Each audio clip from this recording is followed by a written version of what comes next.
few years ago, I was admitted to the hospital for a minor surgery. It wasn't anything serious, just an overnight stay for observation. The hospital was old, the kind with yellowed walls and flickering fluorescent lights.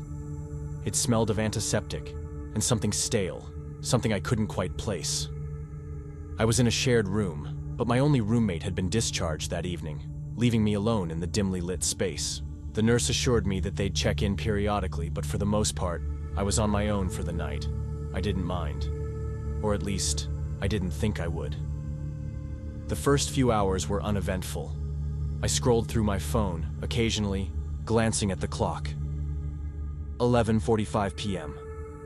The hospital halls had grown quiet, the usual hum of activity replaced by an unsettling stillness. I tried to sleep, but the bed was uncomfortable, and every small noise felt amplified in the silence. Then, just as I was finally starting to drift off, I heard something. A soft shuffle, like someone dragging their feet just outside my room. My heart picked up a little, but I told myself it was just a nurse making rounds. But the footsteps didn't fade. They stopped right outside my door. I turned my head slightly, peering toward the doorway. The thin curtain that separated my room from the hall shifted, as if someone had brushed against it. But no one entered. I cleared my throat, hoping whoever was outside would either come in or leave. Nothing. Then, the curtain moved again. This time, not from a passing breeze, but from something deliberate. It was slow, as if someone was pressing their fingers against the fabric from the other side, trailing them down. I wanted to call out, but my throat felt dry. Instead, I just stared, frozen. The shadow of feet appeared at the bottom of the curtain. They were bare, pale, motionless. Something felt off. I reached for the call button on the side of my bed, but before I could press it, the feet shifted. They turned, slowly, and walked away. But I never heard the footsteps retreat. I don't know how long I stayed awake after that, but eventually, exhaustion won. At some point in the night, I woke up again. It was colder now, and the small TV mounted in the corner of the room was playing static. I didn't remember turning it on. Then, I noticed something worse. The door to my bathroom was open. I was sure it had been closed before. The light inside flickered, casting long shadows across the floor. I could feel my pulse in my throat. My eyes darted to the curtain. This time, it was still. I told myself I was overreacting. Maybe a nurse had come in while I was sleeping. Maybe I just left the bathroom door open without realizing it. But then, as I tried to convince myself everything was fine, I heard breathing. Not mine. It was coming from the bathroom. Shallow. Raspy. I didn't move.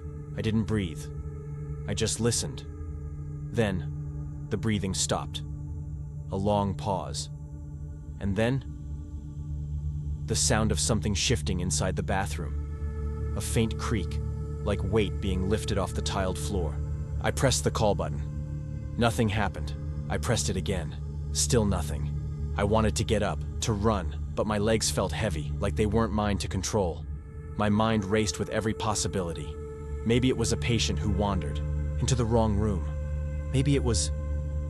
A shadow moved in the bathroom. I didn't wait to see more. I reached for my phone, my fingers fumbling to turn on the flashlight. The moment I did, the TV screen cut to black. The static stopped. The room was silent again. The bathroom was empty. The door still hung open, but there was no one inside. The only thing out of place was the mirror. There was something smudged across it.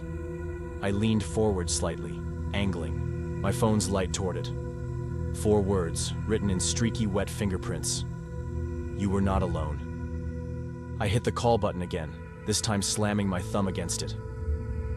A nurse arrived a few moments later, acting like nothing was wrong. She told me the call system had been glitching all night. I barely listened. I just wanted out of that room. The next morning, when I told a different nurse what happened, she gave me an odd look. Then, in a hesitant voice, she asked, "Were you in room 309? I nodded. She didn't say anything for a moment. Then, after glancing around, she muttered, "That room's been empty for a while. The last patient who stayed there, well, he didn't leave through the front doors." She didn't explain further, and honestly, I didn't want to know. I signed my discharge papers as fast as I could and left without looking back. To this day, I don't know who or what was in that room with me.